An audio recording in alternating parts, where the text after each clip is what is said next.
y en la cama. No, porque ha sido un día también bueno, interesante. ¿En qué estábamos? Así. Vamos a empezar el capítulo 2, la teología de la creación.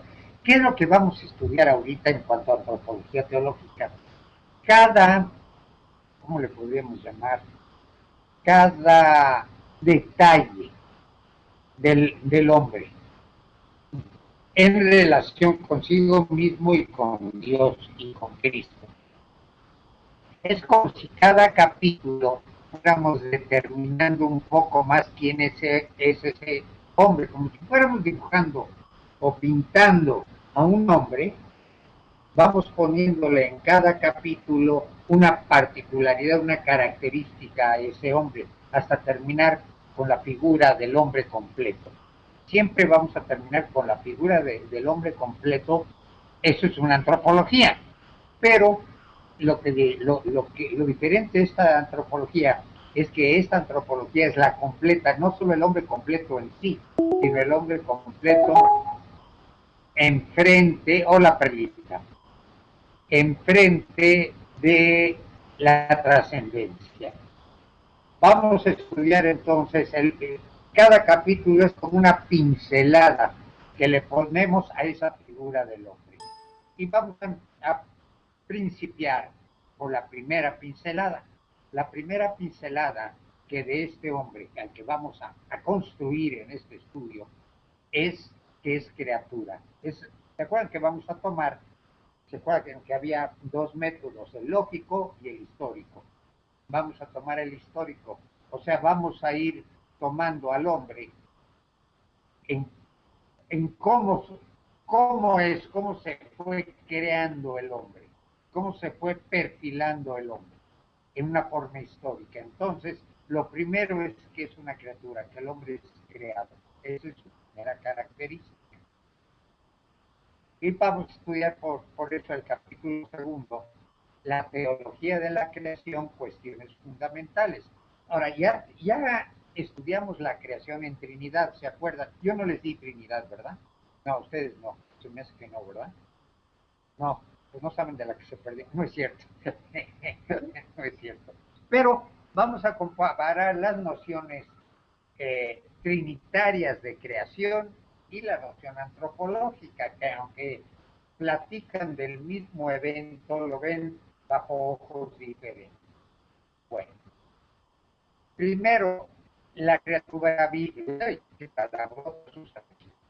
la criaturalidad es una determinación fundamental del ser humano, que nunca lo abandona porque el hombre es una criatura entre criaturas. Como diría Santa Teresa, el principio de la humildad es reconocerse como criatura. Ese es el principio para ser humilde. Yo soy una criatura entre criaturas. No soy ni más ni menos. Claro, voy a ser más, pero eso lo vamos a ver en los siguientes capítulos. ¿Ok? Está en suspenso. Por lo pronto, yo soy una criatura entre criaturas. Uy, se me cayó un perro. Soy una criatura entre criaturas. Bienvenida de vuelta, Perla. Perla está que se cae y que se levanta. Ok. Somos una criatura entre criaturas. Por eso es nuestro principio de humildad. Y como yo no les di la Trinidad, esto se explica en Trinidad, pero como no se las di yo, no sé si les dieron este concepto, por lo tanto lo vamos a repetir. Si ya lo vieron, so sorry. Si no, qué bueno, van a aprender algo nuevo. Vamos, mi pasatiempo favorito. Vamos a dibujar circulitos. Vamos a dibujar un círculo grande. Y dibújenlo, no se hagan así como que sí, yo me lo dibujo en la mente, no, ni más. Pónganse a trabajar y dibujen un círculo. Dentro de ese círculo, del lado izquierdo, esto ya lo han hecho, pero ahorita les digo por qué. Lo van a volver a hacer con una nueva serie. Del lado izquierdo, un círculo. Dentro de ese círculo, del lado izquierdo, otro círculo. Y otro va a ser del lado derecho. Entonces dejen espacio para el círculo del lado. Del círculo del lado izquierdo pónganle 14 puntitos.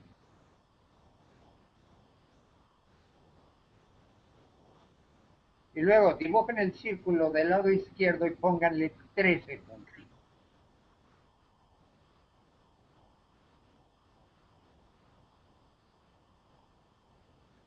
¿Listo? Bueno, del lado derecho, a ver, Luz María, ¿me oyes? Luzma, te voy a poner a dibujar. Permítame repetírselo a Luz María porque si no la vamos a sacar de onda. Haz un círculo grande, Luz María. Quizás ya han hecho este ejercicio conmigo, pero esto tiene un nuevo sesgo. Haz un círculo grande. Del lado izquierdo pon otro círculo dentro de ese círculo y del lado derecho otro círculo dentro de ese. Al círculo de la izquierda le pones 14 puntitos. Al círculo de la derecha le pones 13 puntitos. ¿Ok? Es importante los 14 y los 13. Bueno, el círculo de la izquierda es Dios Padre. Dios Padre que al conocerse a sí mismo crea su logos, o sea, su pensamiento, que es el Hijo. Genera, perdón, la palabra fue mal empleada de crear. Genera a su Hijo, eso es en eterno, o sea, no en el tiempo, sino algo eterno, este, y lo crea a su imagen y semejanza. Los puntitos, que ya lo habíamos visto, son la esencia de todas las cosas posibles de ser. Y el Padre tiene 14 y el Hijo nada más 13, porque le pasa toda la esencia de las cosas al Hijo, menos una, que es la posibilidad de ser Padre. El Hijo no puede ser Padre porque habría dos dioses. ¿Okay? No dos personas, sino dos dioses. Por lo que, pero le pasa la esencia de todas las cosas. Ya se me cayó Luz María. Bueno, lástima porque es importante. Ahora bien,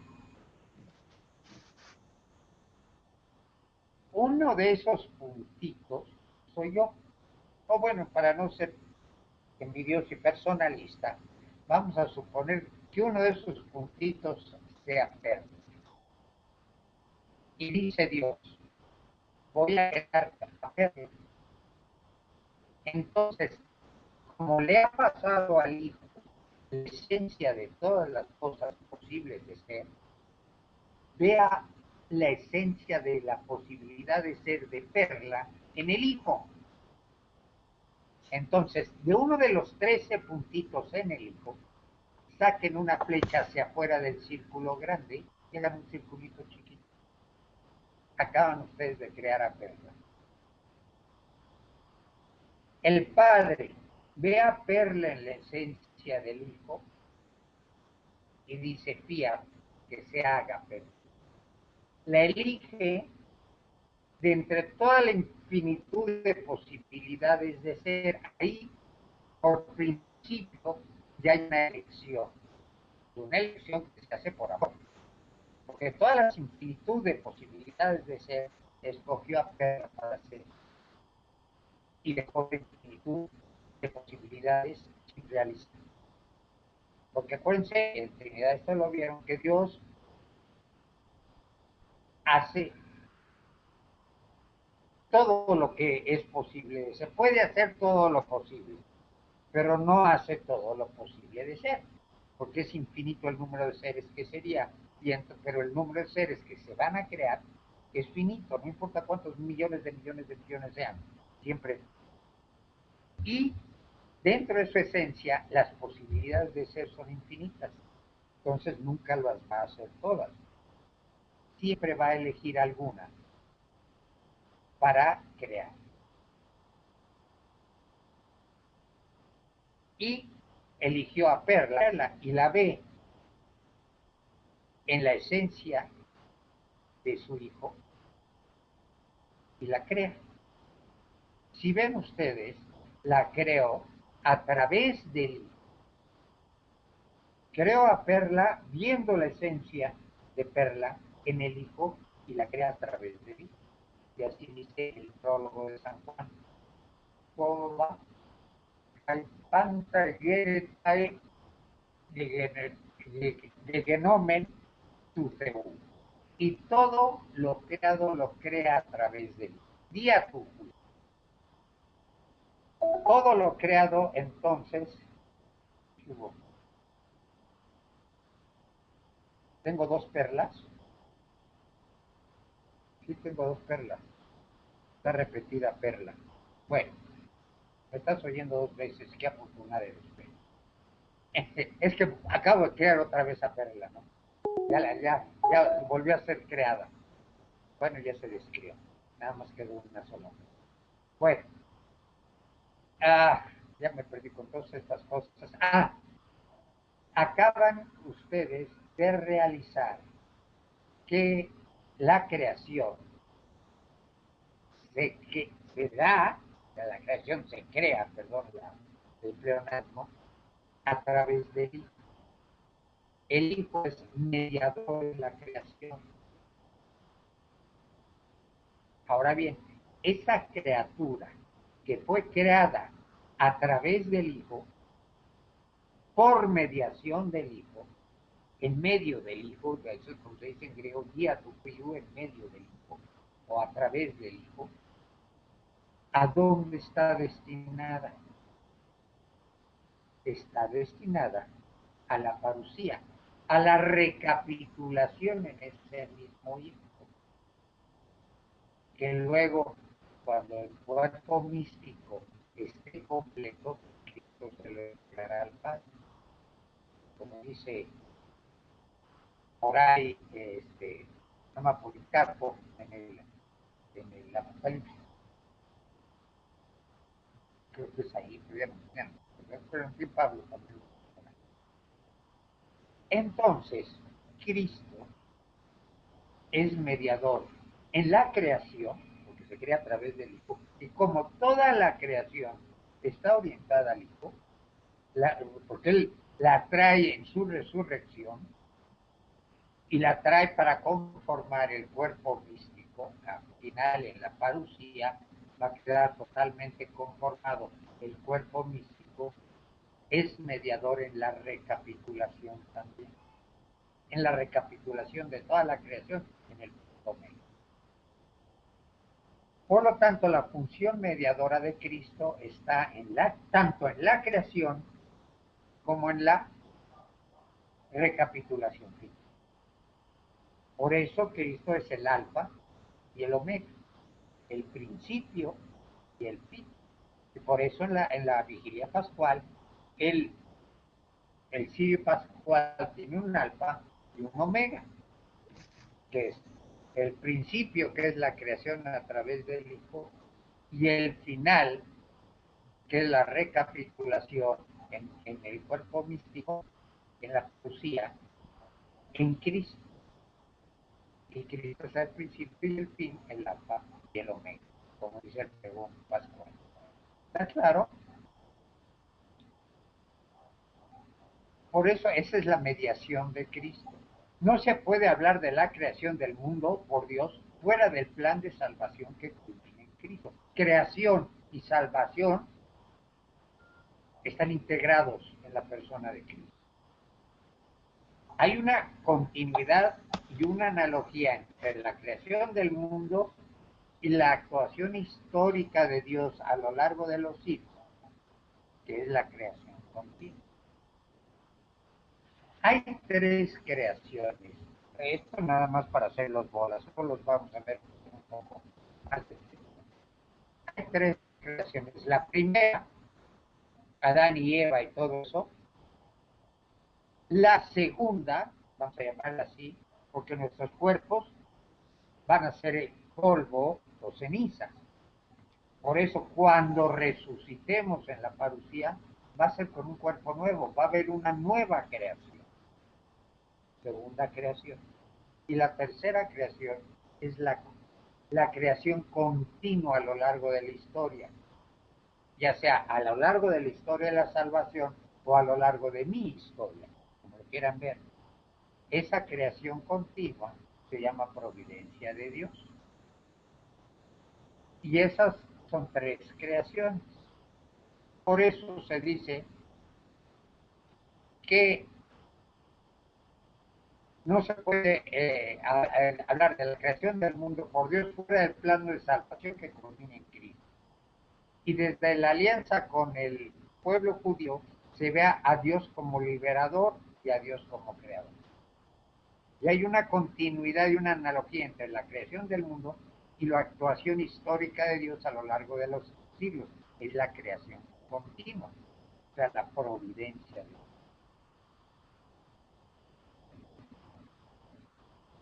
El fundamento de una y otra, de creación, de recapitulación, de redención, de creación continua, es el amor de Dios. Todo se fundamenta en el Espíritu, que es el amor de Dios. Y ese es el fundamento de una y otra. Es el Espíritu de Dios el amor. ¿Por qué? Porque así como crea Perla porque la quiere en una elección que implica distinguirla entre infinidad de posibilidades de ser, y esa es la primera elección por amor, hasta la elección de la redención redime a Perla en la cruz también por amor. Y a lo largo de y la va a recapitular al final en la parucía, si Perla era el sí, ahora sí, ahí implica la libertad humana. Si Perla está de acuerdo, la recapitulará al final de la creación, en la resurrección, también por amor. Y durante todo ese tiempo, en la historia de Perla, la va a tratar de ir guiando a través de su creación continua o providencia. Eso, visto a nivel individual como hombre, también se ve a nivel general o universal como humanidad. Creo que ahora sí se cayó. Bueno, Perla me trae el tinto con que se cae y se levanta. Entonces, ven, esa es la función de recapitulación, de creación y recapitulación. Cristo tiene una doble función mediadora. La que todo es creado a través de él, Beato Fiu, y al final en la escatología su función recapitula todo el universo. Esa es su función básica. ¿Ok? Esta acción salvadora es la que abre el camino a la significación cósmica universal de Jesús. ¿Qué quiere decir esto? Que esta acción salvadora, que es la recapitulación, la atracción de todo, no nada más es a nivel de nosotros hombres, sino de todo el universo. Todo el universo lo recapitula, toda la creación la recapitula Cristo en sí. Por eso la salvación es para todo el universo y toda la historia. Por eso desciende al Sheol, a, a salvar a los que ya habían muerto antes de su encarnación. Es salvación pasado, salvación presente y salvación futura. Es la salvación para todo el universo y toda la historia, antes y después de su redención.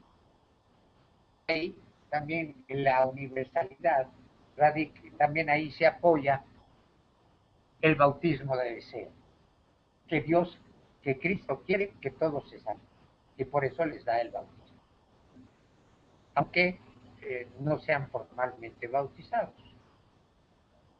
Este esquema de salvación, como habíamos dicho, se amplía a toda la creación.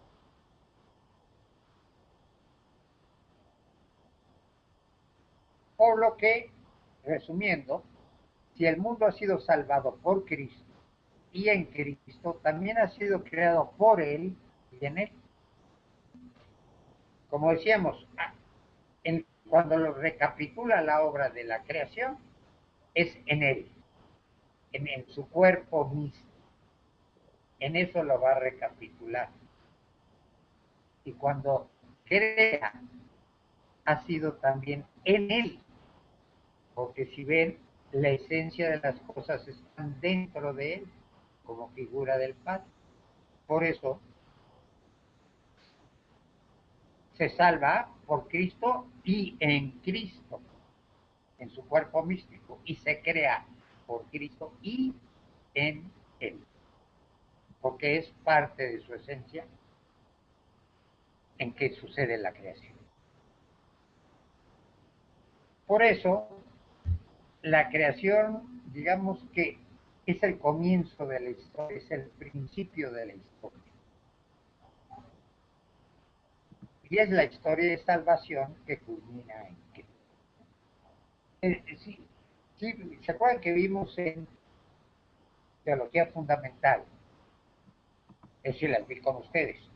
Este, es que si no recuerdan esto, no tienen perdón de Dios. ¿Se acuerdan que el concepto de historia para los griegos, la cultura grecorromana es cíclica? Y leíamos o comentábamos el prólogo de Tucídides a la guerra del Peloponeso, que se puede aprender de la historia porque la historia se repite. ¿Se acuerdan de eso que vimos en Teología Fundamental? Y que para los semíticos, los biocristianos, vamos a llamarle así, la historia es horizontal. ¿Por qué? Porque no se repite el evento redentor de Cristo. La penetración de Dios en la historia ocurre una vez y en esa vez fuimos redimidos. Y eso es un evento tan dramático y tan importante que no se puede repetir.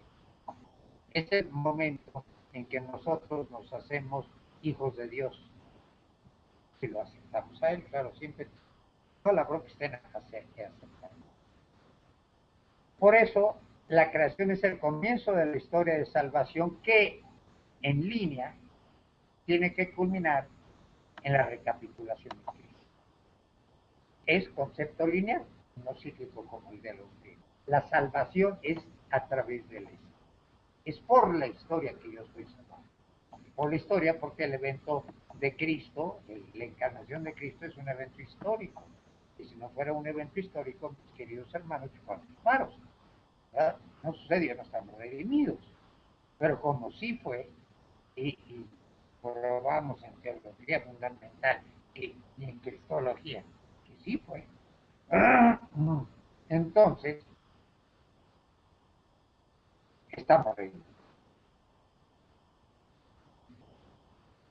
Los primeros padres tenían un concepto, quizás los padres apologéticos que están con ellos, es un concepto que viene de la filosofía griega, que Logos es el que ordena la creación y es la razón y armonía del universo.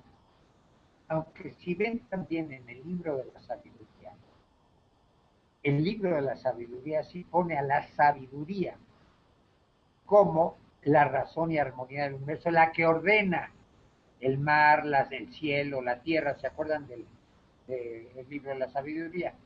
Ahí es la sabiduría lo que pone orden en la creación. Es como digamos, era como diríamos, el logos que se va encarnando paulatinamente, como lo vimos en la teología fundamental. Y ordena la creación, el logos es el que ordena la creación y es la razón y armonía del universo. Porque es la razón porque la crea y es la armonía porque la trae hacia sí. Acuérdense las famosas palabras. Cuando el Hijo del Hombre sea levantado, atraerá a todas las cosas. Y no está hablando del levantamiento de la cruz, sino del levantamiento de la resurrección. A través de su resurrección, Él va a atraer a todos hacia Él, porque todos estamos destinados a participar con Él en la resurrección. ¿Ok? Por eso es la razón y armonía del universo. Ordena la creación. Vamos al segundo inciso, que es la fidelidad de Dios a su obra. Y estoy tratando, siempre se me olvida en qué parte de San Pablo está, creo que es en Gálatas, pero no lo recuerdo muy bien, que dice que, bueno, ¿cómo va? Al final dice, y Dios es fiel a su obra porque tiene que ser fiel a su obra. Este, sí, si tú no recibes a Dios, Dios no te va a recibir. Es una dualidad que está jugando Pablo. Si tú no haces esto, Dios tampoco. Y si tú no haces esto, Dios tampoco. Pero llega un momento y dice, y si tú le eres fiel a Dios, infiel a Dios, Dios siempre te será fiel, porque Él no puede ser más que fiel. Es la fidelidad de Dios hacia su obra. Está hablando de Cristo, pero acuérdense que Cristo es Dios. Estamos hablando de lo mismo. Creo que es en Gálatas, no lo recuerdo muy bien. Son Tesalonicenses. A ver. ¿Sobre qué está hablando? ¿Está hablando sobre la parucía? No. Creo que tiene que ser sobre Gálatas, sobre la fe. Sí, creo que sí. Pero en fin, el chiste es, a lo que quería yo llegar, perdón, el Alzheimer, es que Dios siempre tiene que ser fiel a su obra. La creación no es algo concluido. Acuérdense que incluso yo les decía que en el prólogo de Juan, la traducción exacta de y puso su morada entre nosotros, morada mangos, puso su tienda de campaña entre nosotros, porque esa tienda de campaña significa que Dios va a acompañar a su pueblo en el devenir de ese pueblo que es la humanidad. No es algo, ¿cómo podríamos llamar? Estático, es algo dinámico. Es algo en que Dios va, déjeme, quería ver si estaba conectada, pero no, Luzma todavía no se conecta. Bueno, ni modo. Dios está acompañando a la humanidad en su camino hacia del alfa al omega, en el devenir de la humanidad. La creación no es algo construido, todo camina hacia ese punto de atracción que es Cristo. Así como todo ha sido creado por medio de él.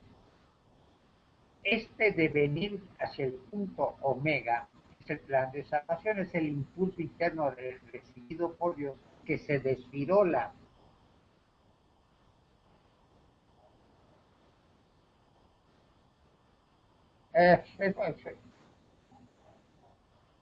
Lo único que te puedo decir, de contestar, Luisa, a tu pregunta, es lo que le recriminaba Pablo a los atenienses en el Areópago.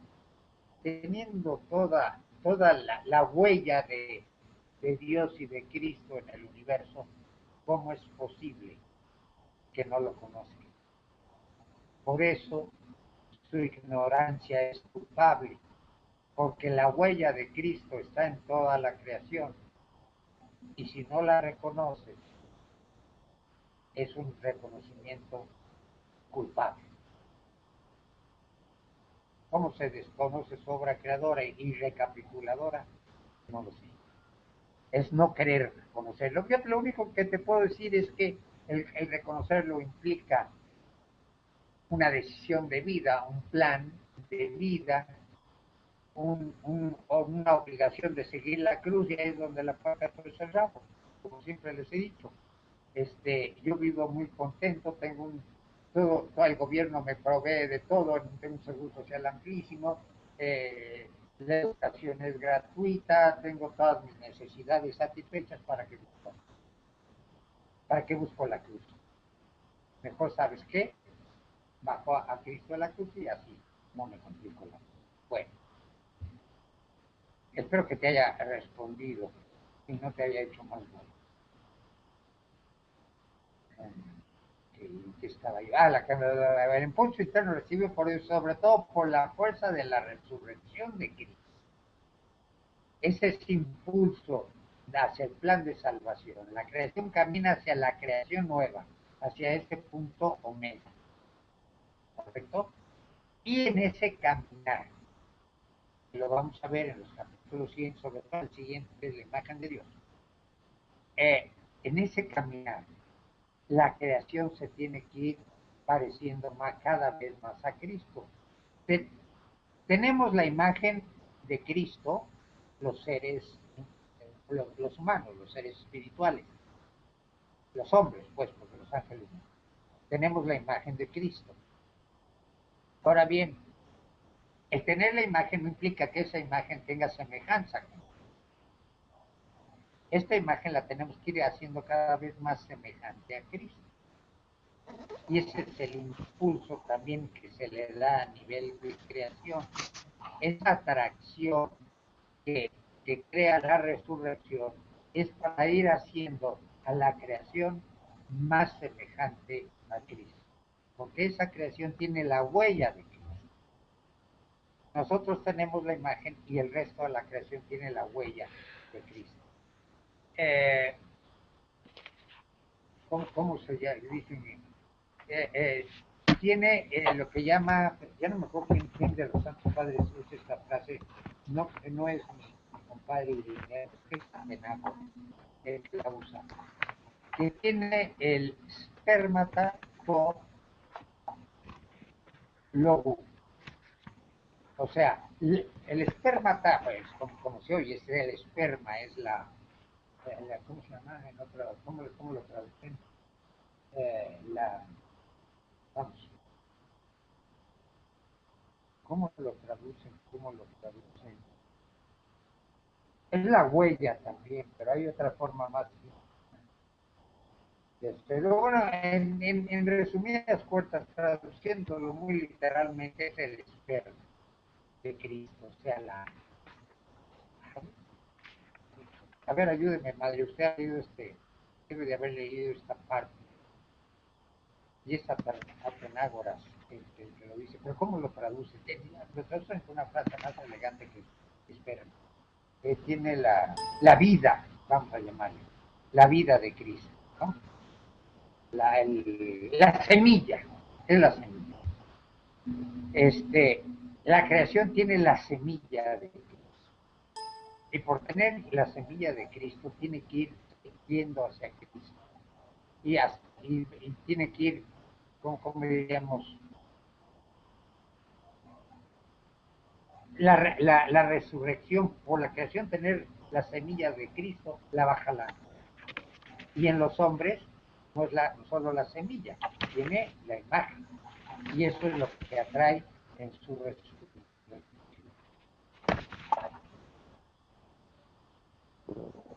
Y mientras más se realiza en Cristo la creación, o sea, mientras nosotros logremos transformar más en Cristo la creación, más cerca estaremos de la parucía, que es cuando se complete el cuerpo místico de Cristo y se le entregue no nada más el cuerpo místico, sino toda la creación se le entrega al Padre.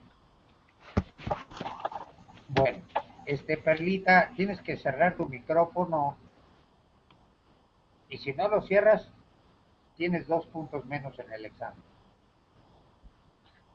Está bien, gracias. Perla, que cierres tu micrófono porque te estoy oyendo. A ver, déjenme servir un poco más de jugo de naranja porque... Bueno, creo que no nos zumban nadie. Entonces,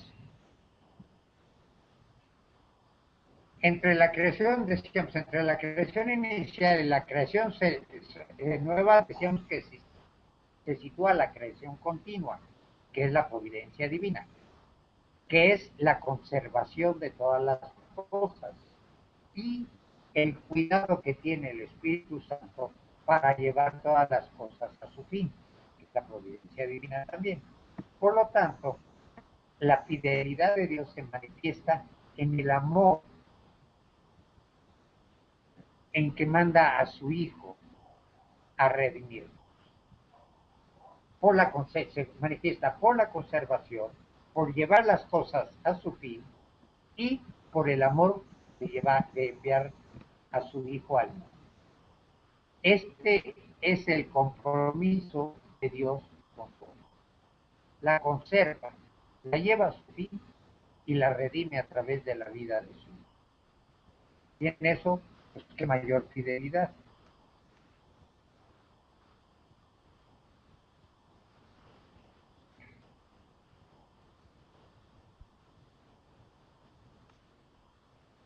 Ahora bien, esta conservación y esta cristificación de la creación lleva a la necesidad de la cooperación humana, porque es una obra infieri, o sea, en hacerse, en el proceso de hacerse.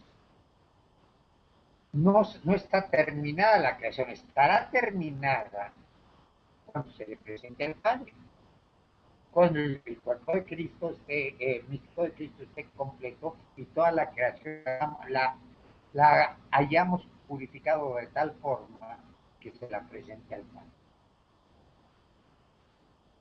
Y para eso nos asocia en su obra. ¿Se acuerdan que recientemente lo acabábamos de ver en Cristología? El concepto de reparación, como Cristo por amor nos, ya se cayó, Cristo por amor nos uh, asocia a la obra de reparación de su iglesia. Y en esa forma nos asocia a la obra corredentora con él. ¿Se acuerdan de este punto? Y más les vale porque en el examen. Este punto de Cristología. Hay una reparación descendente que es Dios repara la naturaleza, etc. Pero está Cristo que repara por la ofensa del hombre al Padre, y hace reparación por ese pecado y nos asocia, ¿no? Nos hace corredores con él para reparar junto con él. ¿Okay? Esta es la forma en que nosotros cooperamos para llevar a su término la creación hacia el punto menos. Dice, a la libertad humana le es concedido un espacio de autorrealización en la naturaleza, que por consiguiente se humaniza más. Es el concepto de evolución integral de Pierre Teilhard de Chardin. ¿Sí saben todos quién es Pierre Teilhard de Chardin? No, les explico un poco quién fue Pierre Teilhard de Chardin, para que entiendan un poco cuál es el concepto. A ver, Erika, ¿tú sabes quién es Pierre Teilhard de Chardin? No. ¿Luis? No. Bueno, la madre me imagino que sí. Perlita, yo creo que ya me lo has oído en algún verano. ¿Quién era Pierre Teilhard de Chardin? Les voy a platicar de él para entender su concepto. Pierre Teilhard de Chardin fue un antropólogo muy famoso, fue un jesuita, un sacerdote jesuita, que fue un antropólogo muy famoso.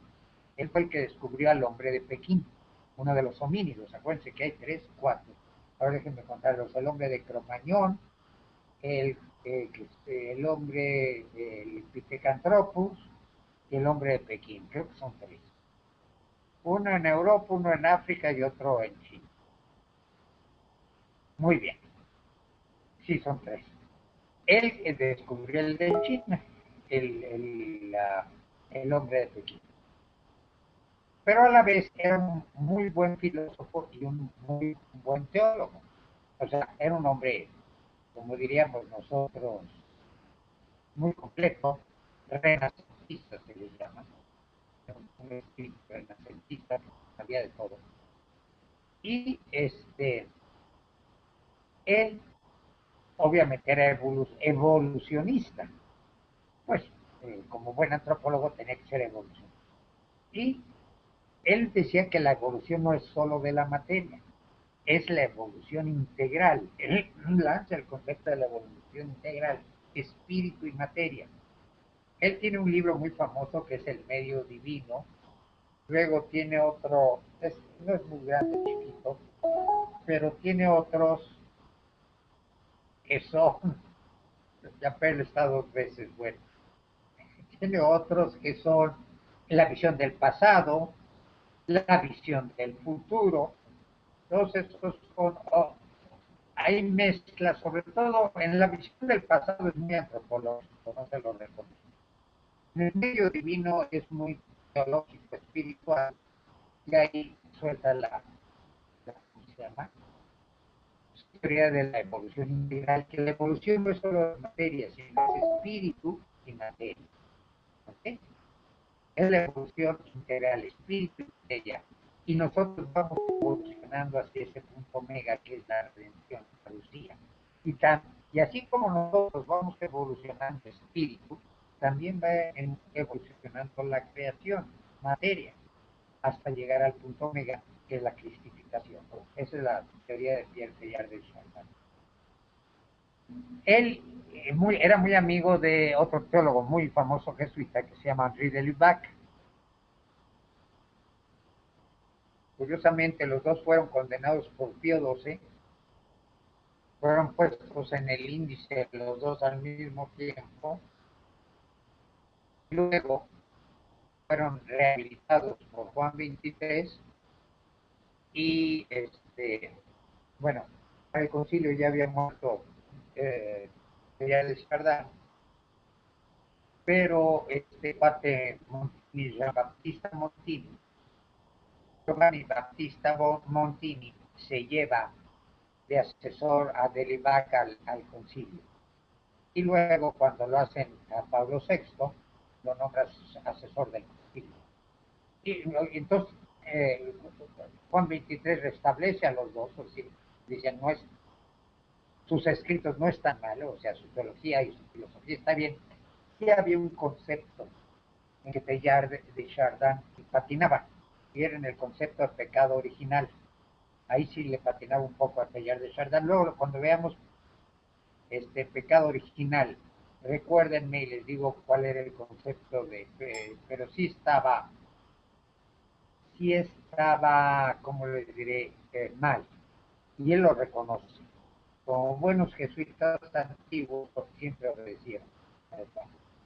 Bueno, entonces, Pierre Teilhard de Chardin habla sobre la evolución integral, cómo a la libertad humana, el espacio de autorrealización, o sea, donde se realiza verdaderamente la libertad humana, es en humanizar más la creación, en llevarla a ese punto omega, en cooperar en la redención de Cristo, reparando la naturaleza, reparando al Padre, reparándole al Padre las ofensas que recibió.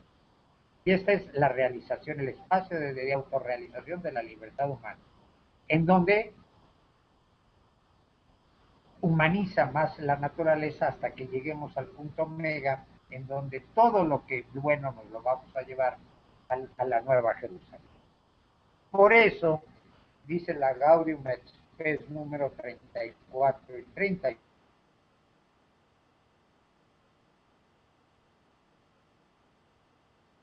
Y ahí se perfecciona a sí mismo.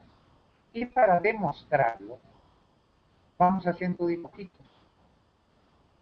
Vamos a dibujar una especie de tanque de agua. ¿Está bien? Pero así, tipo alargadón, no horizontal, sino alargado, así. Un tanque de agua. En la parte superior le vamos a poner una manguera y en la parte inferior una espita o llave por donde salga el agua. En la parte de arriba la manguera va a llenar de agua y en la parte de abajo la espita o llave va a dejar salir el agua. ¿Ok? Dibújenme.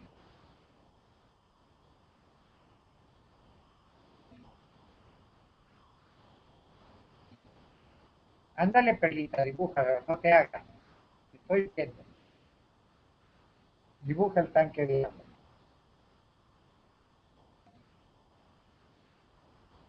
Arriba la manguera y abajo la llave. ¿Listo? ¿Saben qué acaban de dibujar? Ay, póngale un nivel de agua. Póngalo como a la media o menos de la mitad del nivel de agua. Lo que acaban ustedes de dibujar es el depósito de gracia. El depósito de gracia del mundo. Por arriba, por la manguera, cada vez que yo hago un acto bueno, le echo gracia, le echo agua.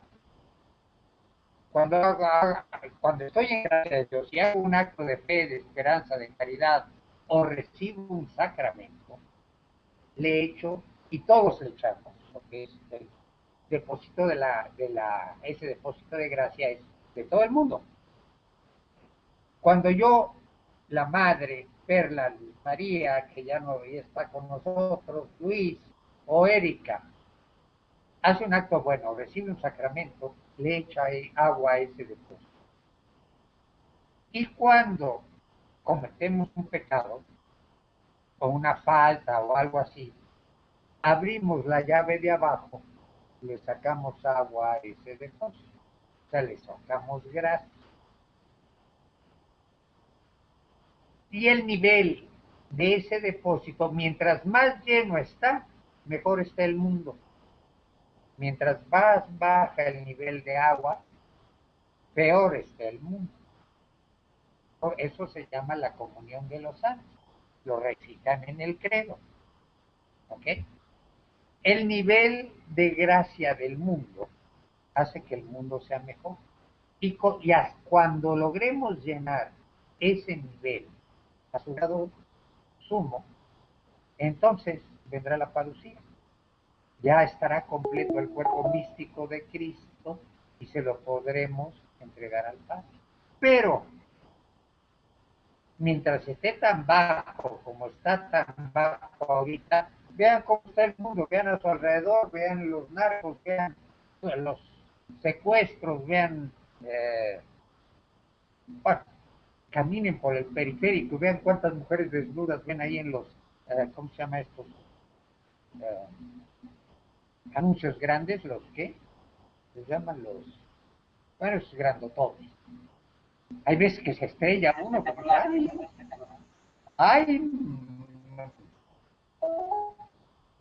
ay, que mira qué guapa el que viaja, las estrellas no con el de adelante.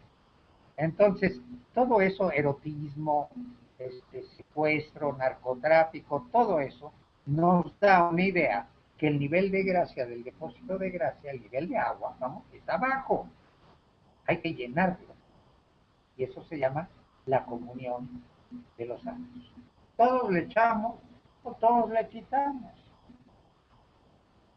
Y nuestra tarea como cristianos es echarle, no quitarle, y hacer para que el mundo sea mejor y dejemos a nuestros hijos un mundo mejor del que recibimos, cosa que yo veo a mi alrededor y digo, ay, creo que no estamos cumpliendo con nuestra función. Mientras luchemos por dejar el mundo mejor de lo que lo recibimos, es luchar por llenar ese depósito de gracia lo más posible. ¿Sí? Y así es deber del hombre, como decía la Gaudium 34 y 35, la edificación del mundo, y así se perfecciona a sí mismo y se perfecciona el mundo. Bueno, por lo que es perversión del hombre querido por Dios todo trabajo que atente contra la naturaleza o dignidad del hombre, que es el mal, y todo eso pues, baja el nivel de gracia. Bueno, y que es ese mal, como veíamos en la psicología, me parece, y también lo vimos sobre todo en teología fundamental, es quitarle la finalidad a las cosas. Todas las cosas, toda la creación es para ayudarme a mí a llegar a Dios. Bien dice los ejercicios de San Ignacio, en la meditación de el principio y fundamento, todas las cosas son para el hombre, para hacerlo llegar a Dios. Y el hombre debe usar esas cosas tanto cuanto le sirvan para llegar a Dios y así salvarse, que es el fin. Al final de cuentas es el fin de todo. Cuando yo, en lugar de hacer que esas criaturas sean medio para llegar a Dios, y las pongo yo como fin mío, cuando yo pongo como fin mío el, el atesorar dinero, la riqueza debe ser un medio para llegar a Dios, o atesorar poder, o atesorar belleza, etcétera. Todo eso me hace que le quite la finalidad a las cosas y por lo tanto de buenas las convierta yo en malas, porque les quité su finalidad. ¿Ok? Bueno, antes de irnos ahorita al break, que ya nos vamos a ir, preguntas sobre esto.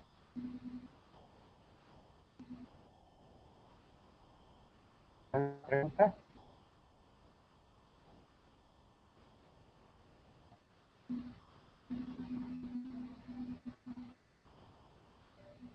Nada, silencio absoluto. Bueno, entonces voy a hacerle, bueno, Perlita, nos estamos yendo al break. Ahorita que nos volviste a unir, voy a quitarle el sonido y ¿cómo se llama? La cámara para dejar descansar la red. Vamos al punto 3.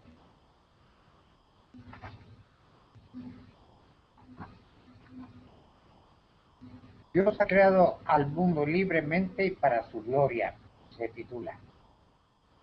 Una pregunta, fuera de todo contexto, Erika, estás ahí, me imagino. Esa foto que pones en tu portada es de Chilpancingo.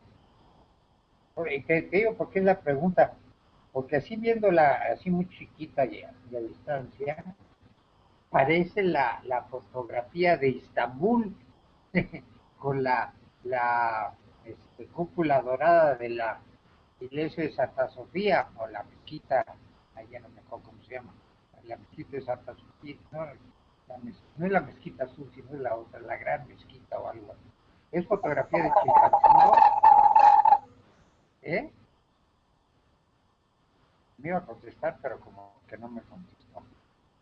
Si quieres hablar, sabes que baja tus bocinas y se oye mejor. Sí, parecería la fotografía de Istambul. Es, ¿qué es, Erika? ¿Es Chilpancingo? Es Israel, Jerusalén, ya. Con razón se me hacía conocida la. Yo sí he estado en Istambul, pero no en, no en Jerusalén. Pero sí, entonces la del templo, la cúpula dorada es la del templo, bueno, se parece. Claro, le falta el mar de Istambul, ¿no?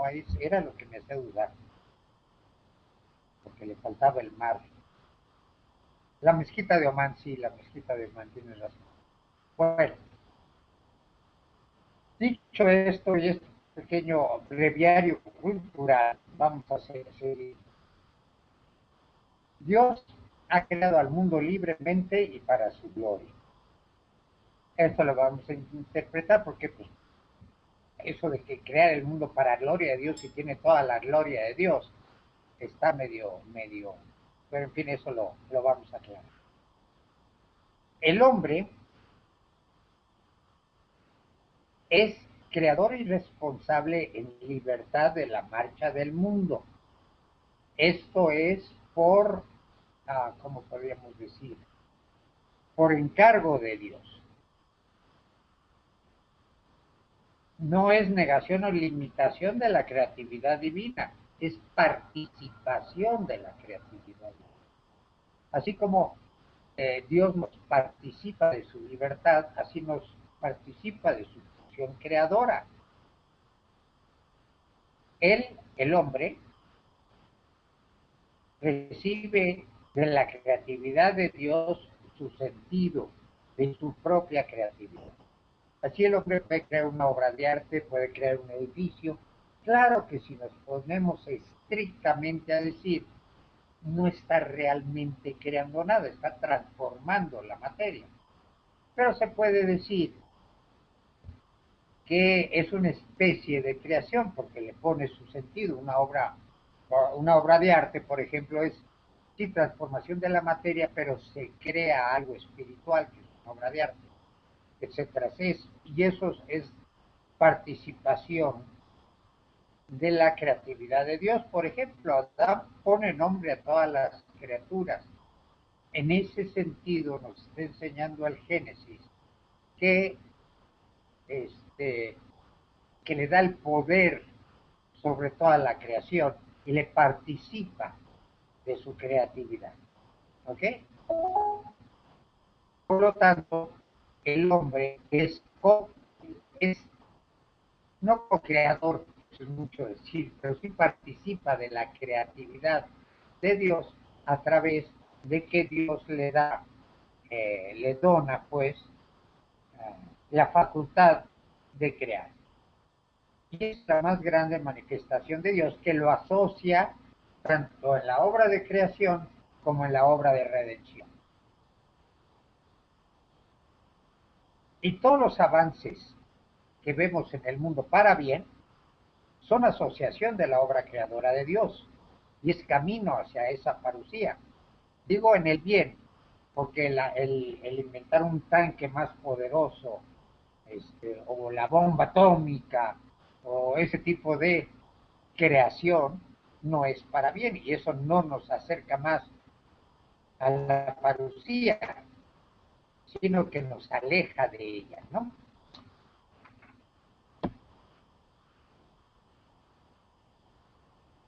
La libertad de la creación, o sea, que Dios crea libremente y por amor, se descubre, como podríamos decir, se perfila más a través de ver la libertad de la salvación en Cristo. Porque una vez creado, no había obligación de salvar al hombre. Él podía salvar o no salvar. Nos podía haber dejado en el pecado. Y esto ilumina solo sobre la libertad de creación, de la libertad de la creación. El ver cómo es libre el deseo de redimir al hombre nos ilumina también sobre la libertad de la creación que no nos tenía que crear por fuerza, que nos crea en su libertad. Entonces, a la libertad trascendente de Dios corresponde la libertad creada y el fundamento de mi libertad es la libertad de Dios. Por eso, a mí se me hace muy difícil de entender la posición de los protestantes, que el hombre no es libre. Si somos imagen de Dios, y eso obviamente somos imagen de Dios, porque en el Génesis, a menos de que también quieran negar eso, pues somos imagen de Dios, y Dios es libre, entonces tenemos que ser libres. No podemos evitar ser libres, no seríamos imagen de Dios. Por eso a mí siempre la posición protestante que niega la libertad humana, porque nuestra naturaleza está totalmente corrupta, no se me hace congruente. Pero bueno, como diría un cuate mío, cada quien sus perversiones, ¿no? Por eso a la libertad trascendente de Dios corresponde la libertad creada, como, como su imagen. Y y es su fundamento, la libertad de Dios trascendente es el fundamento de nuestra libertad. Por lo que Dios no puede salvar a fuerzas, tiene siempre que respetar su libertad en mí o destruiría su imagen, en cuyo caso me destruiría a mí, ¿no? Por eso siempre tiene que Dios respetar mi libertad. La libertad de Dios no es indiferencia frente al mundo, o sea, decir, bueno, me vale que se salve o no se salve, al cual no necesita el mundo, sino que es la libertad del amor que se compromete con el mundo y especialmente con el hombre. No es la libertad de Dios lo creo o no lo creo, lo salvo o no lo salvo. Ay, vamos a salvarlo porque no tengo nada que hacer en este momento, ¿no? No, es una entrega por amor y además en la forma como se redime el hombre, pues ahí se ve mucho más el amor de Dios. Y es un amor que se compromete con el mundo en libertad y especialmente con el hombre, porque él se compromete a respetar la libertad del mundo, porque es su imagen. Ahora bien, el hecho de que la creación le da gloria a Dios, dice uno, bueno, pues, ¿cómo algo le puede dar gloria a Dios que tiene toda la gloria del mundo? La gloria infinita. ¿Cómo algo le va a dar mayor gloria a Dios? Y es hasta cierto punto, bueno, es analógico el término, porque le da gloria externa. En este sentido, Dios, ¿se acuerdan la parábola de las 5 monedas? Nos entrega a nosotros los talentos, 5 monedas, 5, 3, y a veces a alguien como yo, pues le fue mucho, ¿ok? Entonces nos da las pocas o muchas monedas, las pocos o muchos, como diríamos, dones o beneficios que nos comunica Dios. Ahora, esos dones o beneficios que nos da, si los usamos conforme a lo que Dios quiere, eso nos lleva a darle gloria a Dios. Si yo mis 5 monedas o 3 o 2 o las que haya yo recibido, las uso para conseguir otras 5, no sé, para hacerlas producir, con eso en la forma en que Dios quiere, con eso le estoy dando gloria a Dios porque estoy usando los dones que Él me dio para llegar al fin que Él me puso. Estoy usando, como diría San Ignacio, las criaturas tanto cuanto me llevan a Dios. Porque así como criatura es la riqueza, etcétera, también es mi inteligencia, también es mi voluntad, también todo eso son dones que Dios me da. La fe que Él me imparte, la educación que Él me dio, que Él me consiguió, la fe en que nací, los padres que me enseñaron la fe, todo eso son dones, son monedas que Dios nos da. Y si yo las uso con el fin para el cual me fueron dados, o sea, salvar mi alma y salvar la de los demás, en ese momento le estoy dando gloria a Dios. Por eso los jesuitas tienen el acrónimo AMDG. No sé si han visto que en todas sus iglesias se ponen AMDG. En su papelería dice IHS arriba el sello de la Compañía de Jesús y abajo AMDG. Eso quiere decir ad maiorem Dei gloria. A la mayor gloria de Dios. Y es que todas las obras que nosotros hacemos deben ser para eso, para la mayor gloria de Dios. Usar los talentos que Él me da para hacerlos, utilizarlos en la forma que Él quiere que se utilice y por lo tanto le doy gloria. Y no solo gloria, dice los jesuitas, la mayor gloria. O sea, usarlos de tal forma que, como diría San Ignacio en la meditación, ¿cuál era la de las 2 banderas? Me parece que es, en que dice no solo usarla para un bien, para conseguir un bien, sino usarla siempre para tratar de conseguir el mayor bien. Por eso dice, eh, no, no buscar, no estar indiferente entre honra y deshonra, no, buscar la deshonra, o sea, la cruz de Cristo, buscar lo más difícil, lo que le dé a Dios la mayor gloria, y por eso siempre ponen AMDG. Para servir y obedecer a Dios que es el principio y fundamento de nuestra existencia, usar todos los talentos que recibimos para amar, servir, obedecer a Dios y así salvar mi alma, salvar el alma de los demás. ¿Ok? Esto es para lo que se nos da los talentos y para cómo los debemos usar como criaturas para darle mayor gloria. Entonces, siguiendo un poco el texto para no perdernos y a ver si dije todo lo que quería decir. La comunicación de la bondad y los beneficios divinos equivale a la gloria de Dios que nos la participa. Y al cumplir su fin, el hombre le da gloria a Dios porque capitaliza esos dones recibidos, AMDG, o sea, mayor en gloria. Por lo que es precisamente en la capacidad de suscitar la libre cooperación de la criatura donde el poder creador de Dios aparece en su manifestación más plena. Es cuando nos une a su obra, cuando nos hace participar, poder participar en la creación de Dios, en su poder de creador, con libre cooperación para crear el bien, para crear un mundo mejor, como veíamos en el depósito de gracia.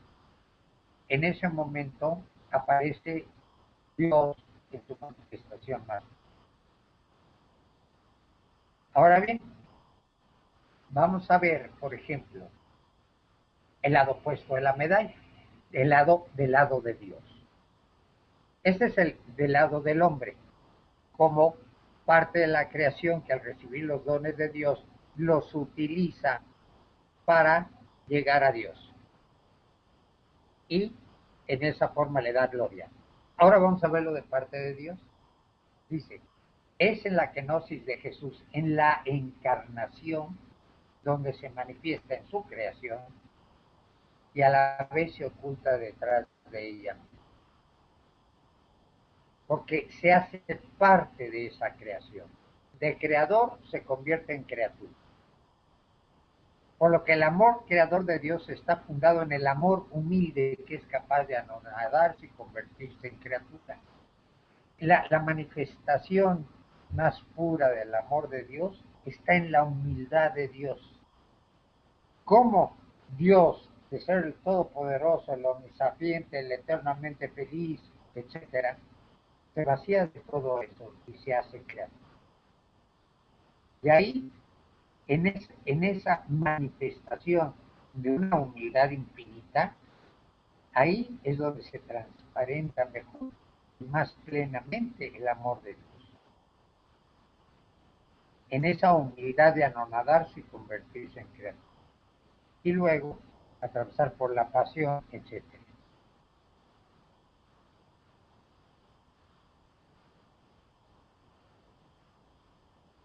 Hasta aquí, ¿hay dudas?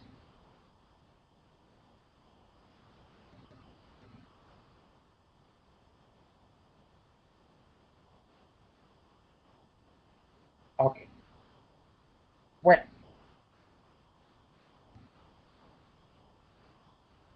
o sea, como habíamos dicho, es responsabilidad del hombre la construcción del mundo, asociarnos en la obra creadora de Dios. Hasta ahí vamos bien. Pero esto no hace al hombre señor absoluto de las cosas, ni siquiera de las que he estado creando.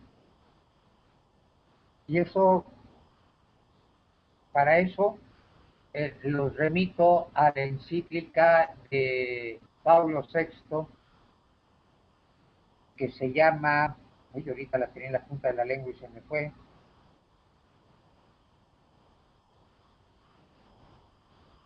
su encíclica social, que lo hace que lo tachen comunista, que la saca después del Concilio Vaticano II, y todo después.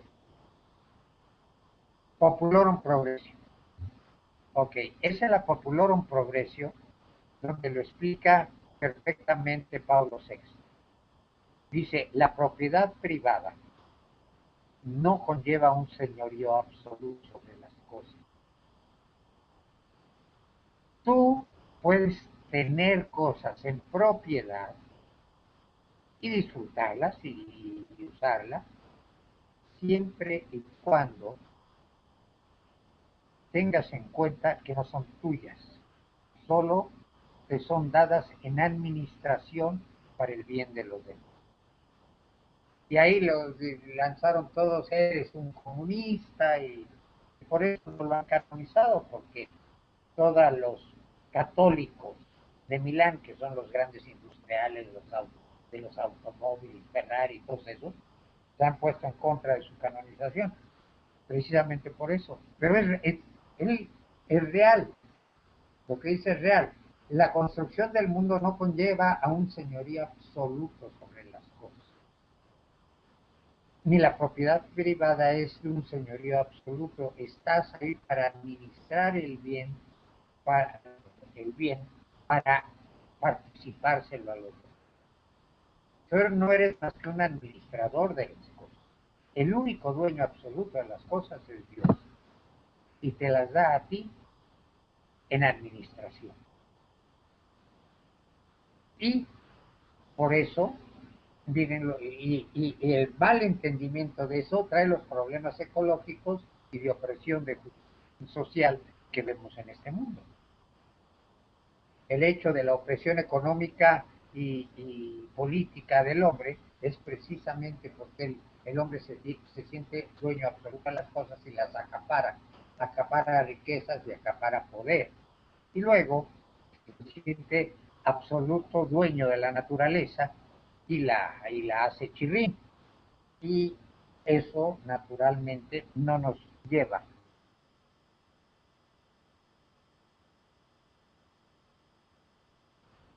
a que el depósito de la fe se vaya haciendo cada vez más bajo y el mundo vaya empeorando. Bueno, sobre este punto que acabábamos de ver, que se titula Dios ha creado el mundo libremente para su gloria, ¿hay dudas?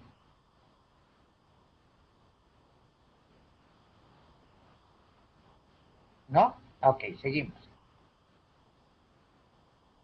Sí, yo me imagino que Luz María tiene muchas, pero es que no se ha podido conectar. Bueno, luego a ver si te las puedo resolver en forma privada. Ahí en el procedal. Apúntalas todas las que tengas y ahora la semana que entra que vaya, lo vemos. Vamos al capítulo, digo, al inciso 4 de la creación, que es la Trinidad y la creación. Estamos creo que en la página 10. Bueno, mis apuntes son diferentes a los tuyos, pero estamos en la parte de la creación, inciso 4, en la Trinidad y la creación. Dice al principio, en el inciso A, una verdad que yo llamo de perogrullo, o sea, self-evident, como se dice en español, evidente por sí mismo. Si el Dios que salva a lo que es un trino, el que lo crea también lo es. Obviamente, y eso lo vimos en Trinidad, bueno, ustedes no vieron Trinidad conmigo, pero seguro lo vieron. Por la hipótesis o inmanencia, donde está uno están todos. Oye, ahora que me acuerdo, Perita, tú sí viste conmigo Trinidad, ¿verdad? Creo que sí, Perla sí la vio. O con Esperanza. No, creo que sí la viste conmigo. Pero en fin, whatever. Este, entonces tú si no tienes perdón de Dios si no sabes esto. Por la inmanencia, o pericóresis, que también es un capítulo, así se llama, donde está uno están los otros. Por lo tanto, si el hombre está, si Dios que salva al hombre es uno y trino, el que lo crea también lo es. Dice Atenágoras, uno de los padres eh, exégetas, dice, afirmamos al Dios por cuyo verbo todo ha sido hecho y cuyo espíritu mantiene todo. Entonces, está afirmando al Dios. Y se acuerdan en los circulitos que acabamos de poner de 13-14, por cuyo verbo, o sea, a través de cuyo verbo, y aquí usa la misma, Atenágoras usa la misma partícula que usa Juan en su prólogo, o sea, día, por medio de, a través de, por cuyo verbo, o sea, a través de cuyo verbo todo ha sido hecho. Así como creó a Perlita, ¿se acuerdan? A través de ver la esencia de Perlita en la imagen de Logos, a través de verla, y la crea. Entonces crea a través del Logos. Entonces dice Atenágoras, firmamos al Dios por cuyo verbo todo ha sido hecho y cuyo espíritu mantiene todo. Acuérdense que todo está mantenido en el Espíritu de Dios, que es el que santifica la iglesia y la mantiene. O sea, el Espíritu del amor de Dios. Dice mi compadre, el Hijo y el Espíritu, bueno, es que tengo tres compadres, estoy hablando de Ireneo. Dice, el Hijo y el Espíritu son la mano de Dios, son las manos de Dios. Porque es el Padre el que manda y el Hijo el que se encarna y el Espíritu el que santifica. Y son las manos de Dios. Dice el Concilio de Nicea y Constantinopla primero, ¿se acuerdan? Lo vimos, lo acabamos de ver. Padre creador, Hijo mediador y Espíritu Santo santificador. O sea, lo que se dice en el credo. Y Constantinopla 2 dice, Padre del que todo procede. Cristo por medio del cual todo fue hecho y Espíritu Santo en el que todo existe. Padre del que todo procede, porque el Hijo procede del Padre, el Espíritu procede del Padre, insufla el amor o inspira el amor al Hijo que luego se lo regresa, pero todo procede del Padre. ¿Okay? La creación procede del Padre, la redención la manda el Padre, porque es el plan de Dios del Padre. Y ya me he perdido, ¿sabes? Cuyo verbo hace hecho y cuyo espíritu, el Hijo y el Espíritu son las manos de Dios, dice Ireneo, y el Espíritu, pues el amor del Padre y el Hijo es el que mantiene y santifica. Padre creador, Hijo mediador y Espíritu Santo santificador. Y Padre del que todo procede, Cristo, por medio del cual todo fue hecho, y Espíritu Santo, o sea, el amor de Dios en el que todo existe en el amor de Dios, y es mantenido por el amor de Dios. Y todo existe por y en el amor de Dios. ¿Ok? La creación es libre porque en sí Dios es plena comunicación. Acuérdense, las relaciones inmanentes. ¿Okay?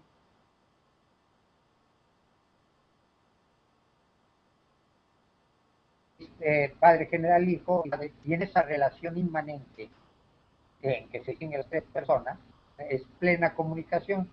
Por lo tanto, no necesita la creación para comunicarse. Por lo que la creación no es necesidad, sino un don por amor divino.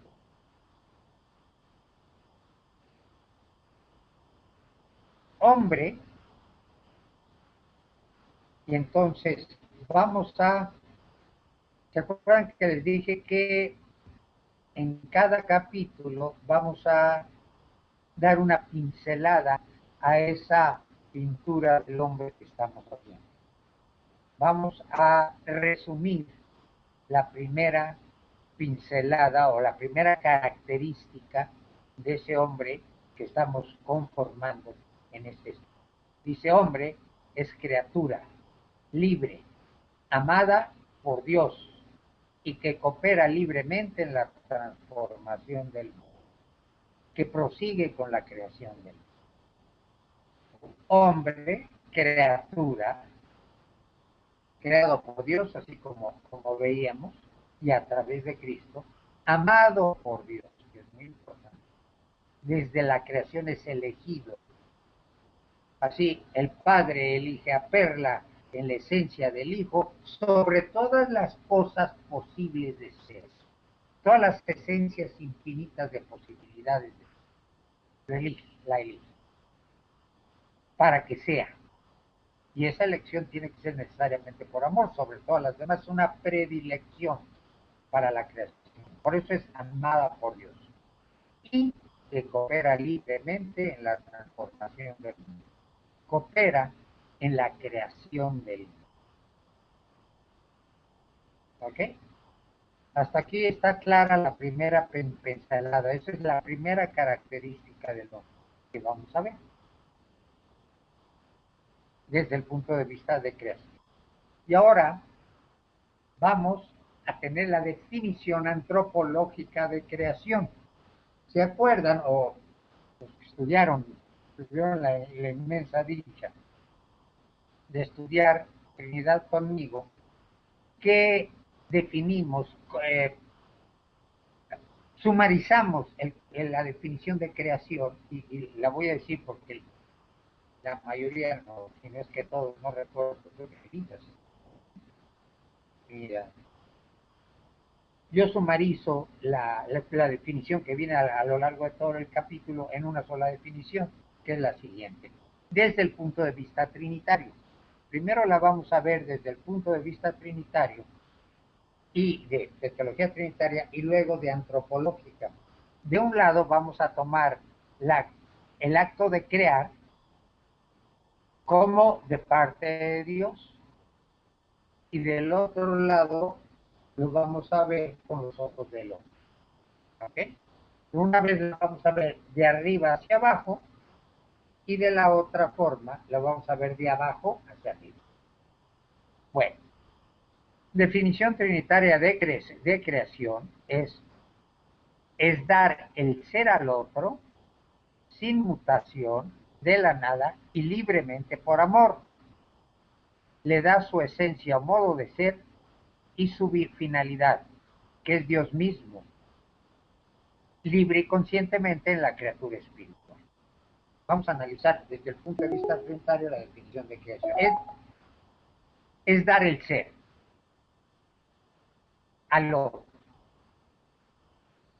sin mutación, porque no pasa de potencia al acto, porque Dios es acto puro, de la nada. O sea, a nosotros nos crea de la nada, el acto la da de la nada. Sí hay causas secundarias de creación en nuestros padres, pero el ser en sí nos lo da de la nada, nos lo crea de la nada. Y libremente por amor, no por necesidad. Y a la vez que le da el ser, le da su esencia o modo de ser. Así a mí no solo me da el ser, sino me da quién soy, mi esencia. Yo soy Roberto, hombre racional, Robertito, pues digo Robertito porque me quiero mucho, Robertito, etcétera, etcétera. No, eso es dar mi esencia. Y me da mi finalidad, que es Dios. En las cosas, por ejemplo, un manzano, ¿cuál es su finalidad? Dar manzanas. Y al dar manzanas, es la finalidad que Dios le puso. Y es su finalidad. Pero en el ser libre y consciente, que es el ser espiritual, o sea, yo, mi finalidad es Dios, y me la pone mi finalidad como Dios dentro de mi naturaleza. Por eso soy atraído a Dios. Por eso dice Agustín, Deus existe nos a te, y etcétera, etcétera. Dios nos existe a ti, ya descansarás hasta que llegue a ti. Entonces, esa finalidad está dentro de mi misma naturaleza. Esa es la parte trinitaria. Esa es la parte de ver de arriba hacia abajo. Dios que crea. Ahora bien, vamos a dar la definición antropológica de la creación. Primero es muy similar, dar vida. ¿Ok? Lo primero que me da es la vida. Libertad y autonomía. Me hace libre y me hace autónomo. La autonomía es importante. A mayor autonomía, mayor ser. Una piedra tiene menor ser que un vegetal. Un vegetal tiene menor ser que un animal, que ya es más autónomo. Y un hombre que es plenamente autónomo, que va donde se le da su regalada gana. que se mueve por lo que Él quiere, tiene mayor plenitud de ser. Okay. Entonces, hombre, criatura y libre. Dios, da vida, perdón, libertad y autonomía para gloria de Dios. O sea, para usar todos los medios que Dios me da, todos los beneficios que Dios me da, todas las monedas que Dios me da, para el fin de la vida. O sea, para salvar mi alma y ayudar a salvar a los demás. Eso es para gloria de Dios. Dice, ya que nos comunica su gloria y nosotros al corresponder a nuestra finalidad, damos gloria a Dios, ya lo que les acabo de platicar. Entonces, resumiendo, ¿qué es creación en el sentido antropológico de la creación? Es dar vida, libertad y autonomía para gloria de Dios. Esta es la definición de creación en la parte antropológica. Okay. De aquí vamos a dejarla porque viene el capítulo precisamente más difícil y más largo del libro, que es el capítulo 3, el hombre imagen de Dios. No quiero penetrar ahí porque pues no avanzaríamos mucho y tendría que volver a empezar después. Entonces vamos a ver preguntas. ¿Tiene preguntas? Profesor, una pregunta. Dime, Luis. ¿Cómo podemos saber los designios que desde la eternidad tiene Dios hacia la criatura? ¿Cómo se puede? O sea, que los designios que tiene Dios para mí, Sí, para cada uno de nosotros, sí.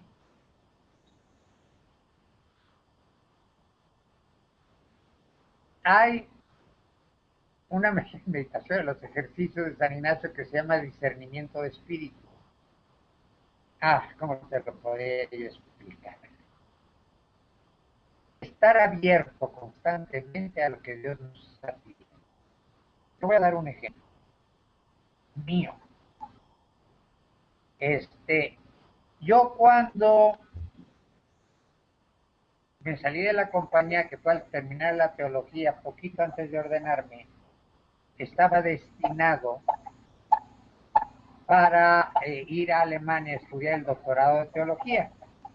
¿Ok? Entonces, supuestamente, ahí pero dije yo no me gusta cómo va la compañía de Jesús, etcétera, y me salí. Bueno, hasta hace poco, hasta hace relativamente poco, un mes o algo así, el doctor Pérez Guajardo me pidió que hiciera el doctorado de teología en la Universidad Pontificia, porque la universidad necesita doctores y el más rápido que podría sacar el doctorado en teología sería yo. Entonces, como ves, hay el designio de Dios. El designio de Dios es Juan te llamas. Estaba yo destinado a ser doctor en teología. El hecho de que le saqué la vuelta la primera vez, al final de cuentas, Dios va a seguirme invitando al designio que me tenía preparado. Suponiendo que ese haya sido. Parece que sí, ¿no? Entonces, al final de cuentas, Juan te llamas. Te sigue llamando Dios a tu designio, a lo que Él quiere de ti. ¿Para qué lo quiere? Vaya uno a saber, ¿no?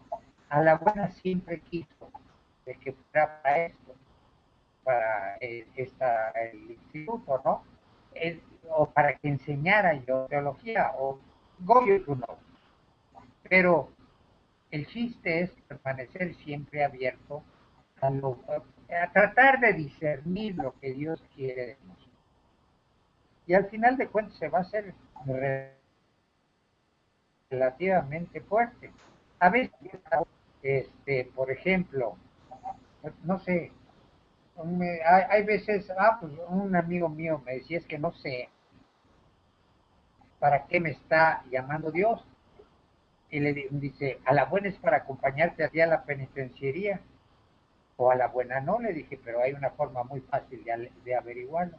Ven, y si sientes que es esto el camino por el que Dios te llama, te vas a dar cuenta. El chiste es mantenerse abierto, tratar de ver hacia donde Dios lo quiere. Y hay una forma que pone San Ignacio, que es, ah, y que curiosamente también la pone, siempre se me confunde si es Eliseo o Isaías, pero creo que es Isaías. Siempre lo confundo a los dos, siempre se me entremezclan los dos. Claro, no hasta cierto punto, porque es Isaías el del carro de fuego y Eliseo el que se queda ahí para sustituirlo a él. Pero en los varios sucesos siempre se me pone. Eliseo es el de el Monte Carmelo, me parece, no Elías, no es Elías. Ahí es lo que se me bloquea. Bueno, el chiste, Eliseo o Elías, creo que es Elías, pero el que sea, andaba siendo perseguido por Holofer, por la vieja esta, ¿cómo se llama? La esposa del rey. Ay, ¿cómo se llamaba? Esto de los nombres. Bueno, la que estaba casada con este cuate, el rey de aquella época. Se me olvidan los nombres, yo soy para los nombres, soy la muerte. Bueno, el chiste es que lo está buscando para matarlo. Y él se va y se refugia en una caverna, porque le dice Dios, ve a la cueva, porque te voy a visitar. Y va Elías, me parece que es Elías, va Elías y se mete. A ver, alguien apague su micrófono, porque me estoy... Apaga tantito tu micrófono, porque luego me trae... Ok. ¿Qué dice Luya tiene? No sé lo que dice la madre. Bueno. Ah, ya. Eh, entonces va a la cueva a esperar la visita de Dios. Y resulta que viene un terremoto. Dice, pero en el terremoto no estaba Dios. Y viene una tormenta, pero la tormenta no estaba Dios. Y de repente oye un viento suave, una brisa muy hermosa, muy calmante.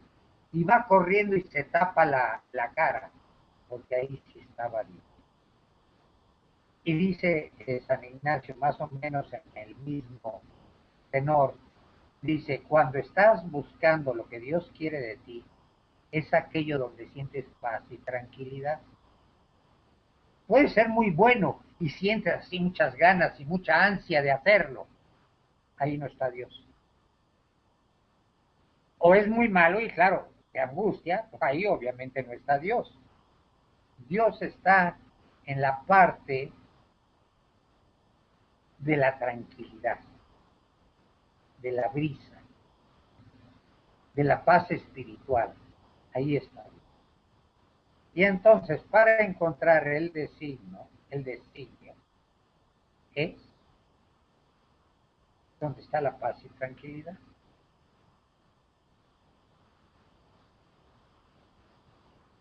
Sí, exacto, el designio de Dios sobre Lutero era que fuera monje, a la buena, ¿no? No podemos decir, a la buena era que no se metiera en esas y que fuera un buen seglar, pero él quiso hacer lo mejor, lo bueno, y le dio ansiedad y todo y se metió a hacerlo y no era su camino. Te puedo dar otro ejemplo también que aparentemente lo bueno lo lleva uno al mal. Tengo un amigo que lo metieron a la cárcel, demostró su inocencia, el reclusorio salió después de 2 años. Ay, usted perdone, con el ay, usted perdone, nos equivocamos, ¿no? Pero en la cárcel encontró a Dios, en el reclusorio oriente en particular. Y entonces él quería comunicar esa, ese bien que había tenido. Y entonces se dedicó a la pastoral penitenciaria. Pero lo hacía con tanta ansia. Y yo le decía, cálmate, recuerda que está tu familia, es tu primer deber de Estado, es por tu familia, etcétera. Pero no, no, yo tengo que hacer más, y tengo que hacer más, y tengo que hacer más. Y tú acabó regando. Es a través de él ese hacer, sin reflexionar, sin oración, sin esa ansiedad por hacer el bien, como el diablo, ¿no? Ya no te puede tentar con cosas malas, te tenta con, te tienta con hacer demasiado bien, y ansiedad de hacer el bien, y por ahí te va desbarrando, ya no haces oración, no tienes los sacramentos porque no te alcanza el tiempo, porque quieres hacer más y más y más, y por ahí te agarras y te arrastras. Entonces es la brisa, la tranquilidad y la paz donde está Dios. Ve qué camino es el que te da seguridad y paz, y no ansiedad. Y ahí es donde vas a encontrar a Dios. Eso lo dice tanto Elías como San Ignacio. No sé si te confundí más porque... ¿Sí? Ok. ¿Alguna otra pregunta?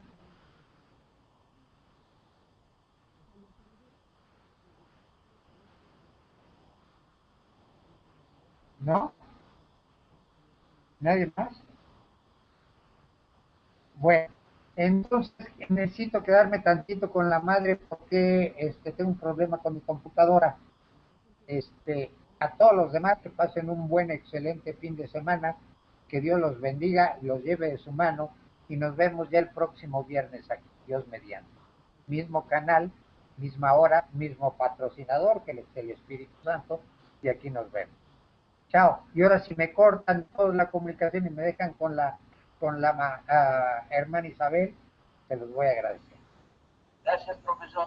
Hasta Gracias, luego. profesor. Saludos a todos. Salud. Madre, ¿está usted ahí?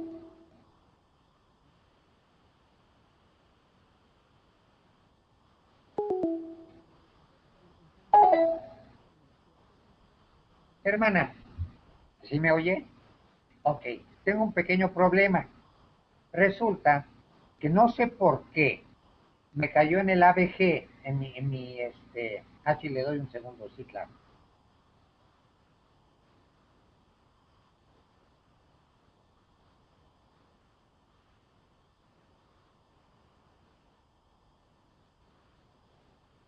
Usted me avisa.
maestro.